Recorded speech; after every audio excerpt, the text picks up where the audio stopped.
I'm excited for reaching this milestone in our lives to finish this beautiful tractate of Beitzah. We're about to finish page 40, and in symbolic way we're reaching soon the festival of giving the Torah, which according to our Torah, Moshe Rabbeinu, our teacher, our master, Moses, went 40 days and 40 nights, and it's a big zchut to each and every one of you for being here so early every morning and study together. The subject I would like to share with you, it's the two subjects. The first one is the issue of giving some trust to other people, how far the safeguard, how serious is the safeguard, and how much responsibility each party have to take. An example, just an example of case that I am aware very much, and I was indirectly involved with that, was a fellow that lived in an apartment building of people who are observant people, and he asked his neighbor one Friday afternoon. He knocked his door. He said, I just begin a process of baking something in my oven, and he asked, do you mind to just in about half an hour or so make sure that everything turns off, and etc., etc. The neighbor, they are too busy with other things. To make long story short, it was smoke coming out of that apartment, and the whole kitchen went kaput, not just the oven. And it's come before the Bet Din in Jerusalem, in Yerushalayim. The question come up, who is responsible? Is that under the category of Shomer Chinam or Shomer Sachar, meaning if that fellow is responsible, the neighbor next door is responsible or not responsible for that. Soon you see how this subject connected to our study. The second subject I would like to share with you, it's again a story that happened with someone that I know very well. He's an observant Jew who flew to Osaka, which is the South Japan. He always ordered a kosher meal. He flew with a company called Anna, which is one of the Japanese company. While he is up in the air, sometimes those who fly a lot, like myself, know that sometimes they serve you first, or sometimes they serve you last if you have a special need, such as kosher food. Excuse me. So he was served first with a package of kosher food that came from Belgium, and while he began his eating the food, he needs to use the lavatory, so he left. And when he came back, everyone else was served, and the guy next to him, it was a space, like 3 seats, empty space between him and his fellow. He sat next to the window. The aisle fellow, it's a Japanese fellow, he already eats his meal, and the Jewish fellow sat in his place, and somehow he lost his appetite, so he didn't eat. So soon they're about to land, they collected everything, and the Japanese guy turned to him and said to him, how do you know? And he looked at him and he said, what do you mean, how do I know? And he said to him, while you went to a bathroom, I look at your plate, and I noticed that your meat is large and beautiful, so I switched. And that Jewish fellow, when he had his chance to taste his meat, he just noticed that it's like something bothered him, so he didn't eat it. So that's a concept that's called basar shenit'alem min ha'ayin, which means if you leave out a meat, someone, a fellow who was, for example, non-Jew, can switch that meat with another meat, and is a special halachic category for that situation. So I brought you these two scenarios, say some springboard points, some ideas before we zoom into our subject, which is the Mishnah 39b, 3 lines from the bottom of the page. The previous Mishnah we learned that chafatzim, meaning items, belongs to someone. It's part of his domain. It's circumscribed, is limited to his domain. Imagine a fellow that lives in the next door city. So let's say, for our understanding, we are a neighbor to Eastport. So you have a fellow that needs to go from here to Eastport, or from Eastport to Annapolis. Now, as we learn several times, for one fellow, let's call him Reuven.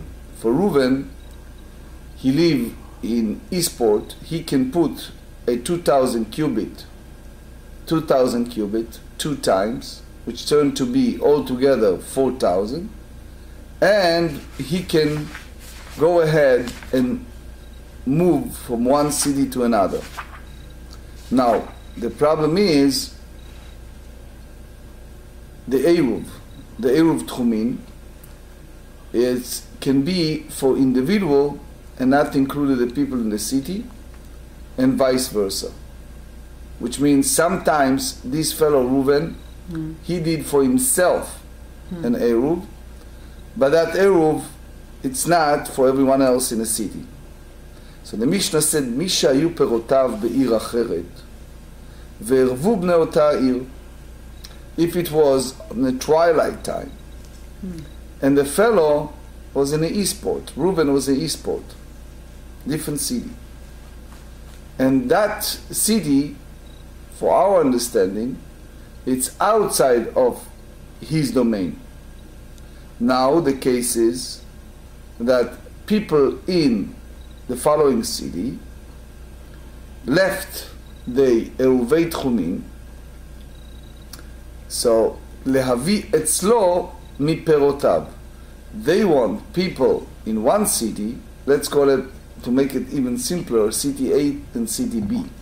The people in city B, they made a Eruv Tchumin, and they wanted to carry a produce from, for example, a storage room to the owner of that storage room who live in a city A.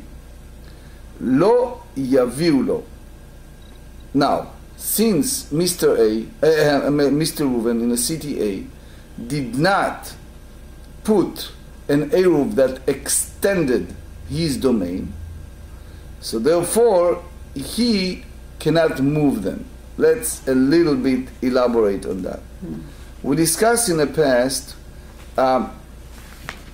it was, for example, in Tractate Eruvin, page 41. We discussed the idea that a person needs to extend his domain. Basically, follow the book of Exodus. The Torah tells us, Al yetzei ish min komo, meaning a person needs to stay in his domain, which is 4 cubits. In order to do a preparation, we explained many times, a person can extend it by going to 2,000 cubits and even another 2,000 cubits. Now what happened here, a person did not make an extension in advance. So therefore, it's keraglei habe'alim, it's like his quote-unquote feet. And we do not differentiate, as we explained several times, this subject discussed at length in the Tractate Eruvin.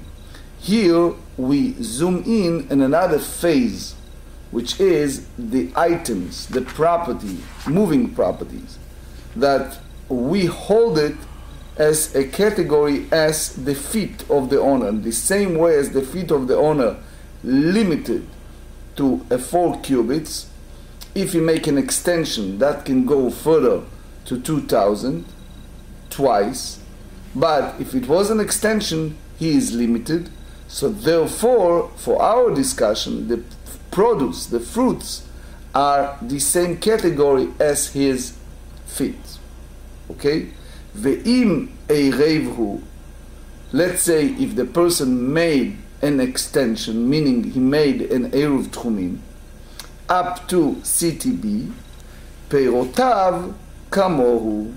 So since it's inside the owner's domain, so therefore people in the city B can carry it to him. So there is a discussion among the Rishonim. They ask a question, who need that kinyan? You are speaking here about kinyanim, which means you have 2 separate entities. Mr. Reuven and the people of the city, we'll call them city people, B people. And in order to make those moving the transactions, the question is who are considering an owner. For example, if you remember yesterday, in the past, we discussed a different scenario. Let's refresh our memories.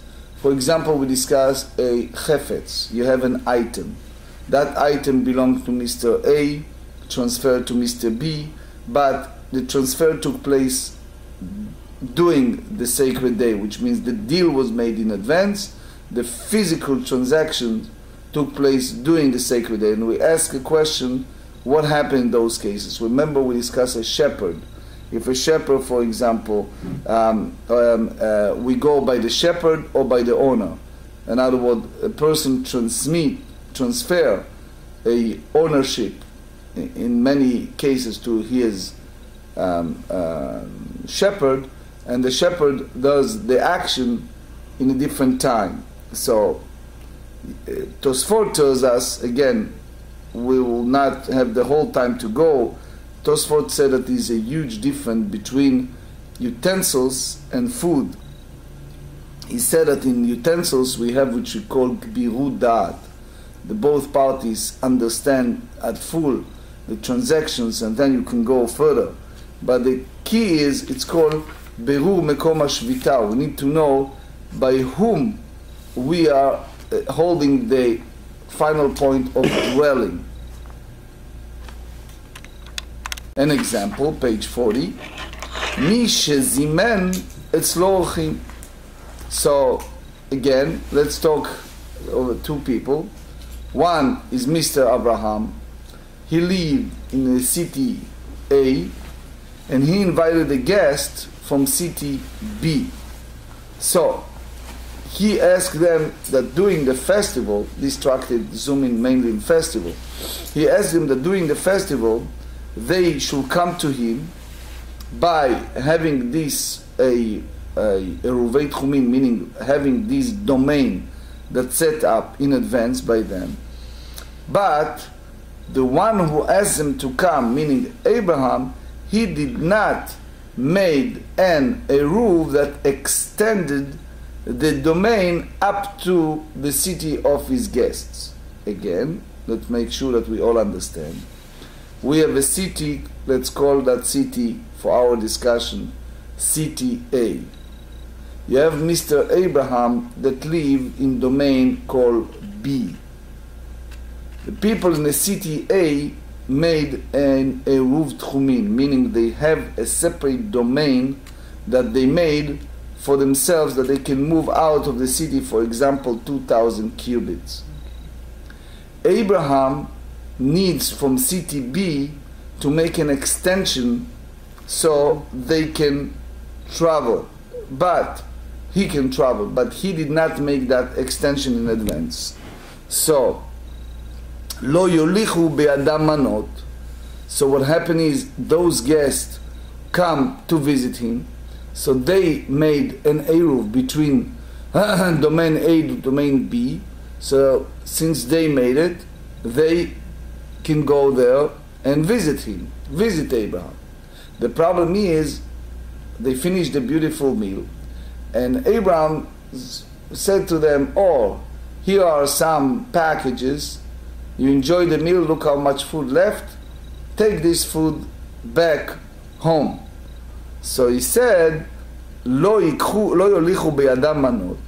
When those guests return to their city, back, city A from B, they cannot take those packages that Abraham is given. Why? Because the food, when they began the festival, was in a domain of Abraham. And therefore, he carries that quote-unquote ownership for the entire festival. So even he gave it to his guest, they are still in his domain. Ela im ken zika le'manotehem me'erev yom tov. Only if he transferred ownership of their portion to them on the eve of festival. So it means if he did it, we took those, for example, packages, the gifts, and he made that kinyan, that transactions in advance, so that's a different story. So he said, okay, today is the eve of festival. For example, today it's Tuesday. Tomorrow, Wednesday, is a festival. And I made these packages. Tomorrow the guest will come over to me, and I'm basically transfer the requirement of that for the future. Or, for example, he gave it to a third party that do it for them. So even they are not involved physically, there is a concept that Rashi said called Zachin le'adam shelo befanav. It means even a person is not physically there, by merely having this action, this requirement for that person, it can take place even without his presence. So since they own those packages in advance, then their domain applicable to those packages. So let's make it clear what we said in the last statement. Based on the Tosfot we just mentioned, when it's come to these packages, if Mr. Abraham, right, he set up before the festival certain packages that he designated for his guests, and they made an Eruv, told him, by those circumstances set it in advance, they can carry it back. If he did not set it up and he did not make an Eruv, and it was only them, meaning the guests that came from city A, came to him, they cannot carry those packages on a festival back home. So now the Gemara challenged that and said, Itmar, hamafkid perot etzel chavero. If one who deposits produce with another for safekeeping, רב אמר כרגלי מי שהפקידו אצלו, ושמואל אמר כרגלי המפקיד. Rav said they are as the feet of the one with whom they were deposited, and Shmuel said they are as the feet of the object's owner. Let's understand it. Remember the case we said with the apartment building, and you have a neighbor that asks his fellow on Friday to watch over the stuff. Here is our juxtaposition to our previous point. You have two neighbors. Let's call him Reuven and Shimon. Reuven knocked the door of Shimon. He asked him to do what? To watch over the food that's baking in there in his oven. Shimon said yes, but Shimon did not even bother to go there. Reuven did not plan to pay Shimon for watching over. All right, let's go to our subject. Reuven goes to Shimon, and he said, here is a basket, large basket of let's say oranges. Okay? Now, watch over for me. Shimon did not get any payment, there's only no any agreement between the party. That basket is in the responsibility of Shimon, right? But the question is, since Shimon is watching over, his responsibility applies to any consequences, such as lost, such as damage, or anything that they cause or it caused to them. So according to Rav, he said the limit of the produce is the same as the feet of one who deposited it, which means since Shimon accepts the responsibility to safeguard Reuven produce, therefore even Shimon is not on the package of the oranges, it's considering as his feet. Shmuel said, no, the limitation is only by Reuven. He let Shimon just watch over that, but Shimon is not responsible. It's not considering as his feet is the feet of Reuven. Lema, Rav Shmuel, the Asdu Letayamau. We will now go to juxtapose this disputation to another one. Ditnan. Go now to a similar subject. We remember the neighbors. It's a special tractate, there's several tractates like that. One of them it's called Bava Kama. On page 47, they discuss a situation that two neighbors, let's call him neighbors Abraham and Yitzchak, two neighbors, one next to the other, and Abraham put some items, some valuable items in the yard of Yitzchak. Okay? Now, what happened is, those items caused damage to Yitzchak. Or Yitzchak damaged the item of Abraham. Okay? It can be in many different ways. But we compare it. אם הכניס ברשות, בא לחצר חייו. אם Abraham went to Yitzchak and he said, here are my items. Can I leave it in your yard? And Yitzchak said to Abraham, come on, put it there, no problem. So now what happened is, the moment that Yitzchak said fine, he is now totally responsible for any liability, for any damage.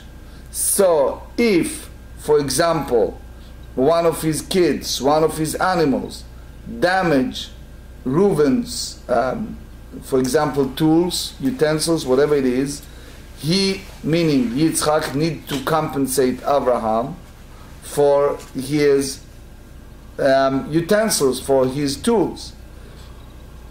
And if it's the other way around, if that tool, utensil, whatever it is, damage Yitzchak, so now Abraham is exempt from paying Yitzchak. Why is exempt? Because the moment Yitzchak accepts the responsibility, it's his. Now, even Yitzchak did not say to Abraham, I am accepting upon myself the responsibility over these items, but he just said, like typical neighbors, he said, leave it there, it's fine, leave it there, right? But he did not said clearly that I am responsible to God to watch over your item.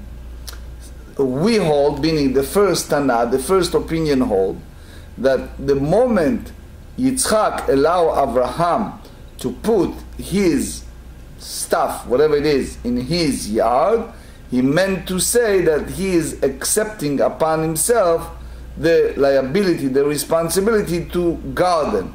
And it's like he said, put this and I'll watch over for you. We hold it in the same manners. Versus the other opinion, Rabbi Omer, לעולם אינו חייב עד שיקבל עליו בעל הבית לשמור.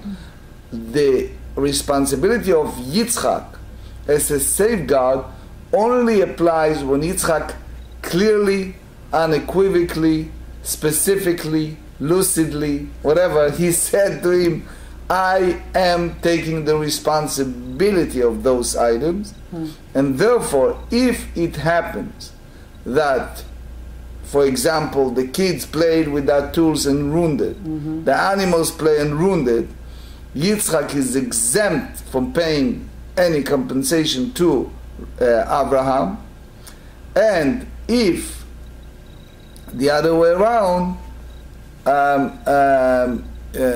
he needs to compensate him, meaning Abraham needs to compensate Yitzchak. So you see clearly the disputation. So how we concluded? ואמר רבונה אמר רב, הלכה כדברי חכמים. The halacha is according with the statement with the sages, which disagree with Rabbi Yehuda Anasi. ושמואל אמר הלכה כרבי, שמואל said הלכה כרבי יהודה הנשיא. So now we go and juxtapose that to our previous discussion. Remember we talked about limit of liability of that item. So we said we hold it is the same as the feet of the one who is the guard, or the feet of the one who owns it, who give it. So Leima Rav de Amar Kirabanan, may we say that Rav match what the sages said, that the limit of those produce is the same as the feet of the one who is watching that. Why? Because the sages hold the moment you take an item and put it in the neighbor or in the someone else, he, meaning the neighbor, is totally responsible for that. So therefore, to our discussion, you have a total responsibility also for the limit of the Eruvin. Shmuel Amar Kerabi, Shmuel hold the same as Rabbi Yehuda Anasi, that it's the same as the quote-unquote feet of the one, Abraham, who put his item, and that match Rabbi Yehuda Anasi in the Mishnah in Bava Kama. And if he doesn't say clearly, put it there, he did not intend to be responsible of those items. And the same here in regards to limitation of the Tchumei Shabbat. Also, if he takes to his domain to watch over that, he's not accept upon himself totally, only the ownership. Now, back to our original discussion. Remember I gave you purposely an example of two neighbors? Now you see why it was a session in a Bet Din more than one time. Who is really responsible for the damage in the kitchen, and how far is the responsibility of the neighbor? Because what happened is, when the two neighbors, we talk about Reuven and Shimon. So when Reuven knocked the door of Shimon, imagine it's a big building, it's a big action, the neighbors, the kids, everyone run around. He knocked his door, he said, I'm baking something, I'll be back shortly, but in case I'll not be back earlier, come over and make sure that it's cooking, said fine. But Shimon claims it was not a statement of responsibilities. It was not a statement that said, I'm going to every 5 minutes to watch over what you're doing in the kitchen. It was just one of those things that said fine, right? And here you have a question, who is really liable? Amar lecha Rav. Now we try to do what? We try to juxtapose between two total different subjects. One is called Nezikin, the law of damage and damagee, and the other one is Eruv Tchumin, the subject of domain of Shabbat. Amar lecha Rav. Rav said, come on, it's total disconnected. One subject has nothing to do with the other. Why? Ana de Amri. Afilu leRabbi. When I said that in regards to Eruvei Tchumin, it's matched even according to Rabbi Yehuda Anasi, Ad kan lo kama Rabbi Atam, in regards to Chiyuv Nezakim the law of the damage and damagee, אלא דבסתמה לא קבל עליהם תרותה. That meaning, even Shimon did not say to Reuven in a clear way that he is responsible, because the usual manners of neighbors, it means like something very unimportant. You can say it lightly, something that it's not really a contract between two parties that one responsible for the other. Okay, so they open the domain of discussion, who is really responsible here. Avalacha, here when we are discussing here what? The limitation of the tchum when it's come to festival, hakabil alei netiruta. He accepted upon himself the responsibility to watch over that. Why? Because he said, I am responsible to watch over those produce. So if that happened, Rabbi Yehuda Nasi agreed that in that case it's considering his, it's like part of his property. Ushmuel Amar, Shmuel responds, Ana de Amre afilu de Rabbanan. One, I say that this limitation match even according to opinion of the sages. Ad kan lo ka'amri Rabbanan atam. When the sages say that when it's come to two neighbors, that one responsible for the items of the others, it means ela denichal leinish denikum torei birshutei leba'al chatzer. It's much convenience for two neighbors. For example, here we talk about the ox, but let's talk about you, Cyrus, right? You give it to your neighbor, and it's much convenience for you not to leave him alone, but to have someone to watch over your animal, your items, your belonging, your moving properties, that someone else is just watch over that. The imazik lelo machayil, that if that ox causes damage to the neighbor, the owner is exempt from pay. Avalacha, but here when it's come to Shabbat domain, he hold you're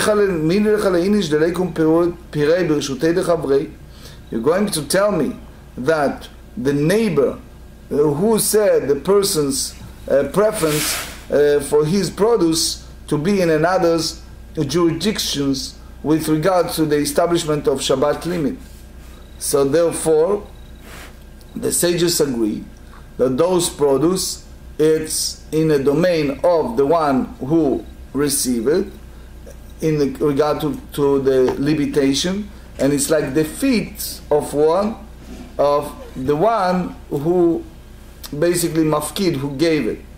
So now we challenge that. We said Tnan. We said in the Mishnah, in regards to a produce that was in different domain, you remember domain A and domain B that we began our discussion. So we said, if it's a festival, ve'im eirav, if the owner of the produce made an extension for his domain, perotav kamohu, meaning that it's considering as the feet of the owner of those produce. And Rashi said, alma kiraglea mafkid ninu, which means you can carry it to his domain. But if you tell me that that's the same as the feet of one with whom they may deposited it, even if the owner of the produce, if he produced a place in Eruv, what of it? Its domain was already set up. So from that Mishnah, that the limitation of those produce applies the same as the limit of the one who deposited, and that's not match the word of Ram. So now the Tosfot, Yeshanim and Rashba and others say that regardless, you cannot carry them, because again, you're changing here the domain of them. So Amar Ravuna, Amrei Beirav Kegon Shiyiched Lo Keren Zavit. Listen to this, that's beautiful and important. He said, you know what happened? the transferring of ownership, quote unquote, for our discussion, it's when you have a situation that a fellow from that city designated a corner, specific corner, to the owner of those produce to leave his produce there. I hope that you remember our discussion in Tractate Psachim. We went to the festival of Pesach not long ago. And if you remember, we discussed, part of our discussion was what happens if you have a non-Jew, can be a friend, employer, employee, whatever it is, that want to leave by you a chametz, meaning a produce that you are prohibited on Pesach, and he wants to take part of your home, storage, whatever you own, and use that corner to leave for his items. So let's say the non-Jew have something that is total chametz, but he owns it, and he asks you to take a keren zavit, to take a corner on your property and use it just to watch over that. Who is responsible? So if you remember in Tractate Psachim, we said that the owner, the Jewish owner, does not have the obligation to expunge it, to get rid of that, because it's not his. It's not his. It's called Yiched Lo Keren Zavit. He gave a corner, that corner applies to those, whatever it is, food, for example, that belongs to someone else. Here, back to our subject, one of the people in that village, in that city, gave him the opportunity, a corner in his house, to put his produce, to put his fruits there. And therefore, considering it's belong to the owner, and therefore the fellow is not responsible to guard them, and since it's not in his domain, it stays physically in his domain, but as far as the liability, he is not liable, the owner of that house. So therefore, Rav agrees that therefore the limitation applies to the owner of those produce and not the owner of that domain, the property. Tashma. So now we challenge that from the end of the Mishnah. If someone brought a guest, those guests came outside of his domain, and he asked them to come to him on the festival by having these eruv tchumin, these limitations that set up in advance, lo yolichu be'adam manot, ela im ken zika lahem manotehem erev yom tov. Remember our discussion in Mishnah? We said if the fellow set for them in advance a plan that they can take those packages, then it's not a problem, they can do it. But if he didn't do it, then even they make a eruv tchumin, since he's not designated in advance for them, they cannot carry those packages back. Ve'i amar, that's, remember we studied it in the Mishnah. So I amar, if you tell me that those produce, now we compare it, kiraglei mi sheifkido etzlo, if you tell me that this, considering as a feat, that one who deposited it, so ki zika lahem al yedei acher, my have, if he use it by having a third party, how good is it? He said, the answer is achaname kevan shezika lahem al yedei acher.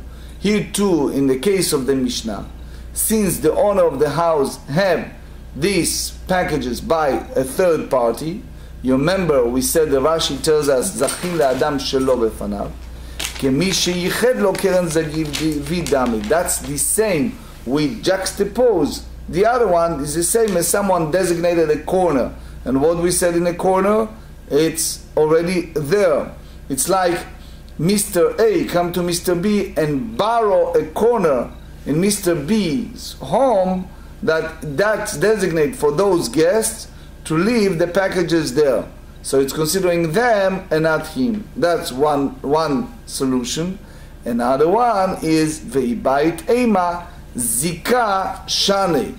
The another option is to say that if the transferring ownership is different, because the host specific intention is to transfer possession of the portions entirely to his guests.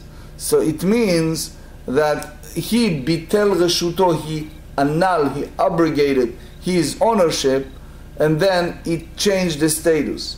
So for sure, the one who asked people to come, who invited the guests, doesn't mean to have that in his domain.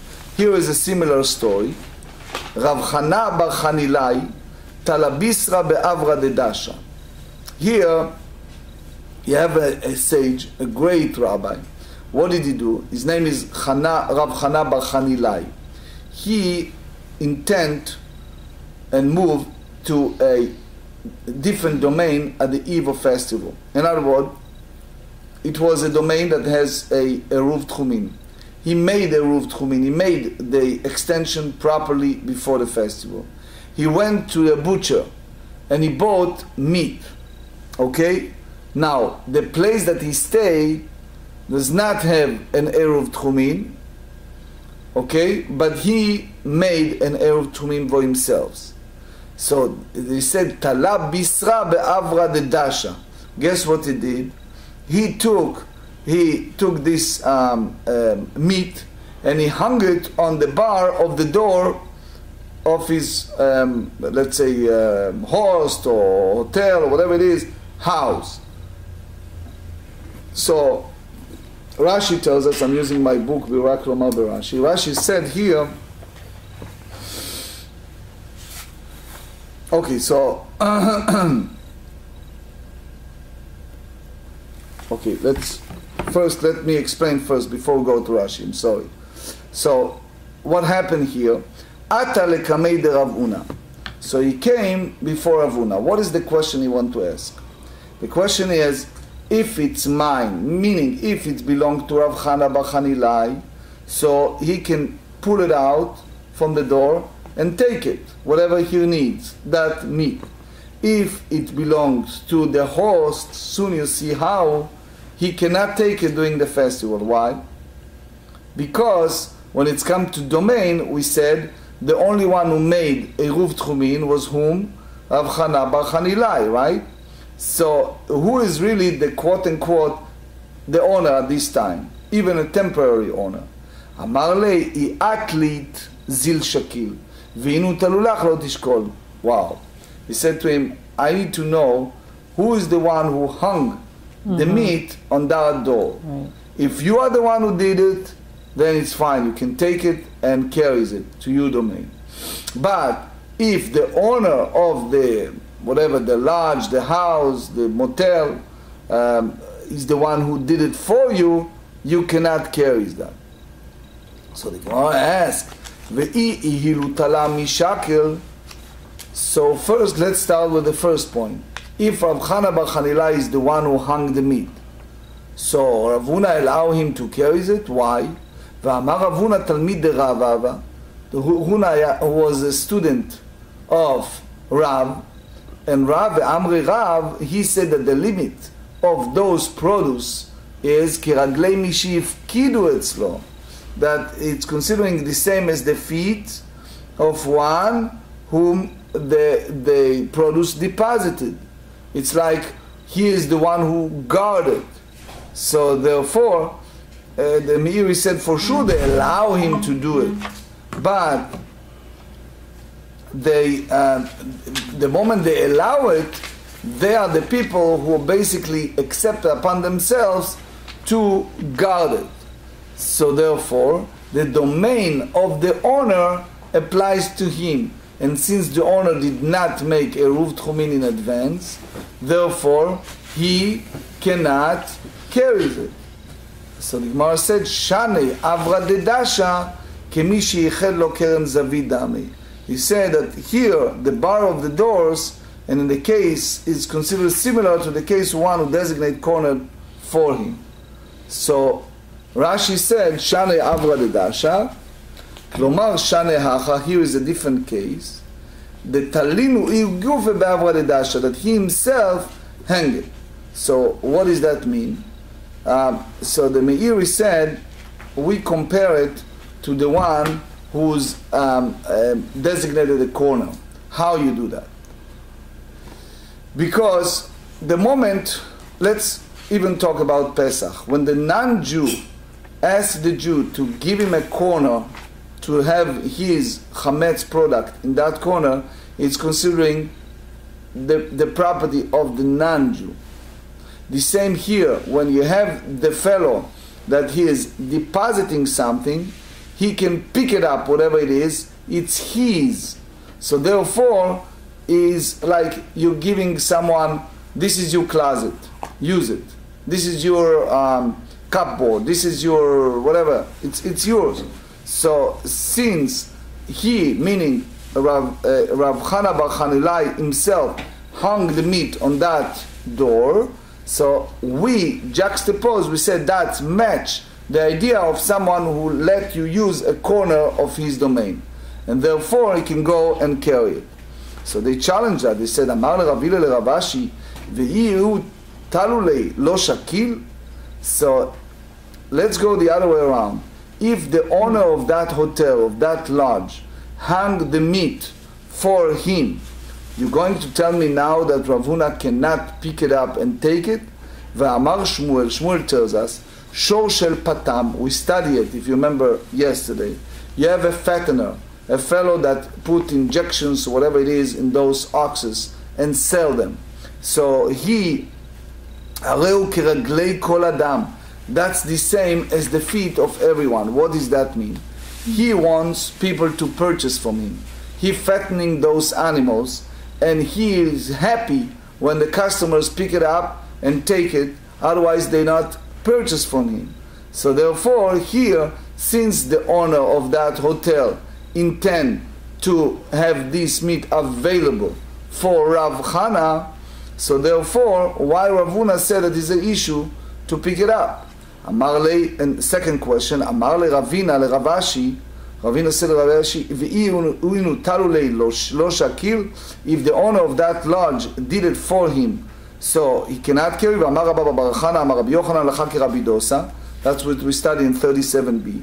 That when you have in a city only one shepherd, and everyone gives the animals to him, get used to that.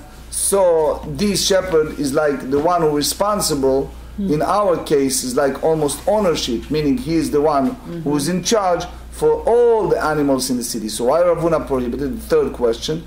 Amar le Rav Ashi le Rav Kana v'inu talu lo shakil, if the owner of that hotel hung the meat for him, why he cannot carry it? V'atnan, we learn in the 37 the Mishnah, habema v'akelim kiraglei ha'be'alim. Both the animals and the vessels is the feet of the owner. So the same story should apply to meat that was hung for him and should be as his feet. So who cares who is basically hung there? Ela, the only issue is the Shan Rav Chana Bar Chanilai, the Rabba of Tarim Bishmate. He was a great sage, and he was like those lehavdil professors that they are in an own domain, in their own world, is not always there. And what happened?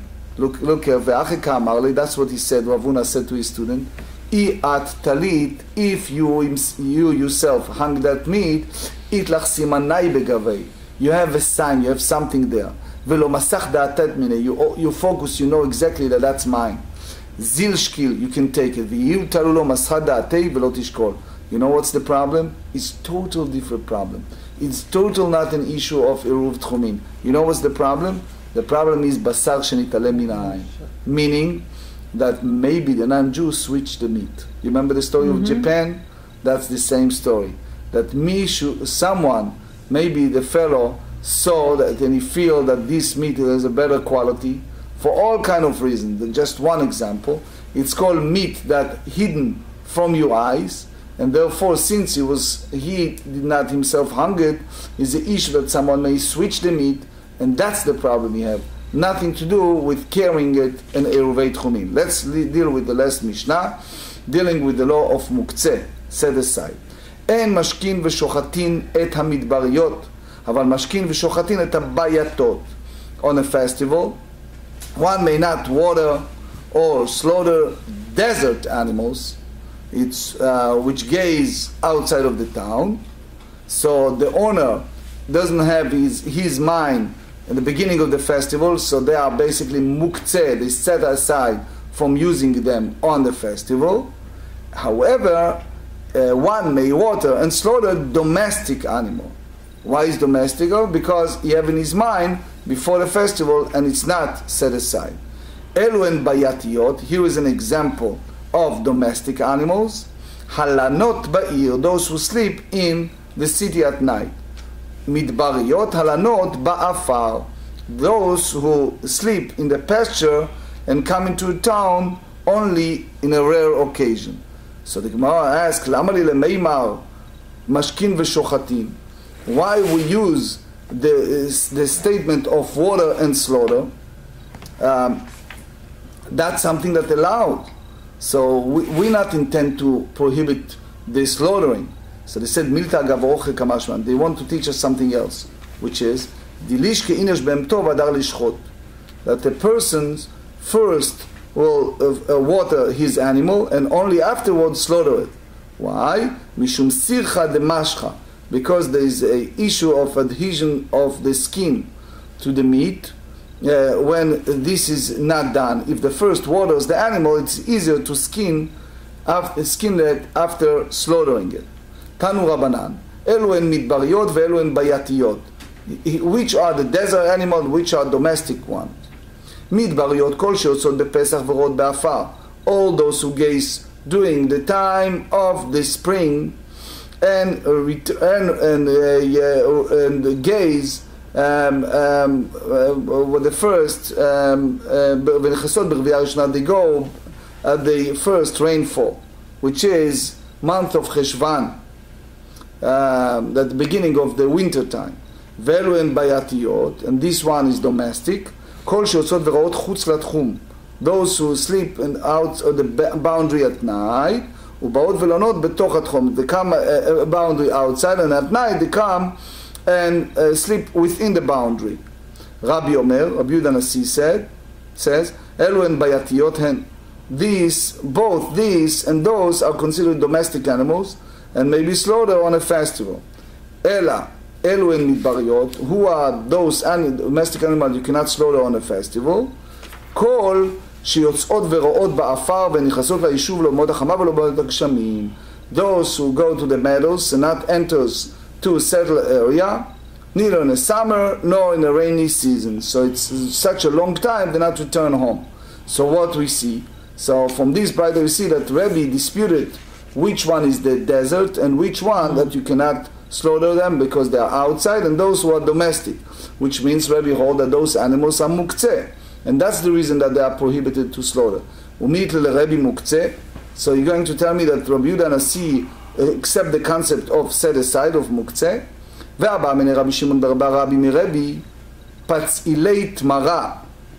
He said that if you have unripe dates that are placed in a basket to ripen, le Rabbi Shimon mao. According to Rabbi Shimon, do you allow to eat them, or it's considering muktzeh?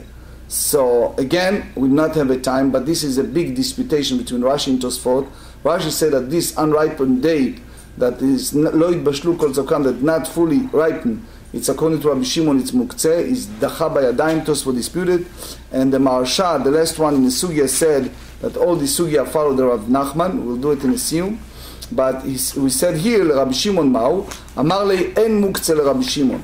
He said, according to Rabbi Shimon, there is no muktzeh, ela grogarot v'tzimukim bilvad. Except for the case of dry fig and raisins, we are on the page 40b, in the beats of drying process alone. So the siyum will do the next day. I just want to give a wrap-up, something that applies to the entire Masechet. We have a big difference between Shabbat and a festival. On Shabbat, we rule according to Rabbi Shimon, that it's not an issue of muktzeh. The Rif tells us that Shabbat, we not have muktzeh, follow Rabbi Shimon. And when it's come to Yom Tov, we hold that it is muktzeh and we go stringent and follow Rabbi Yehuda. That's the way the Rosh said, that's the way the Rambam said. The Rosh said in the first parak, Hilchot Yom Tov, Halacha Yud Zayin, Halacha number 17, that we go by Yom Tov, the same as Rabbi Yehuda, that it is a issue of muktzeh. The late Rabbi Avadia Yosef said a big, beautiful mnemonic, like an acronym. And he said it's Yud Yud and Shin Shin. How it's a Yud Yud and Shin Shin. He says, Halacha ke Rabbi Shimon, it's a Shin, right? That it's not a muktzeh in another Shin, which is Shabbat. Halacha ke Rabbi Yehuda, that it is a muktzeh Yud, when it's a Yom Tov, it's another Yud.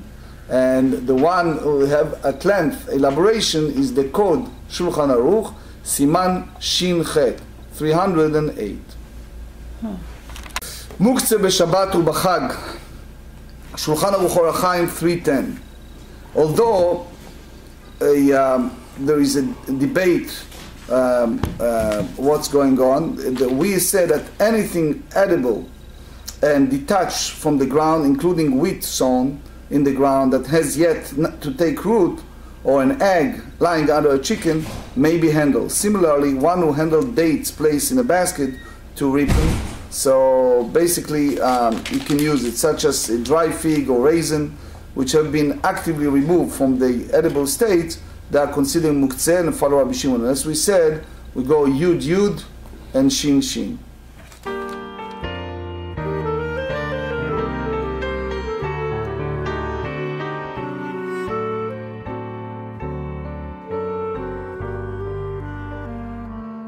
Boyachem leshuloim malachai yeshuloim malachai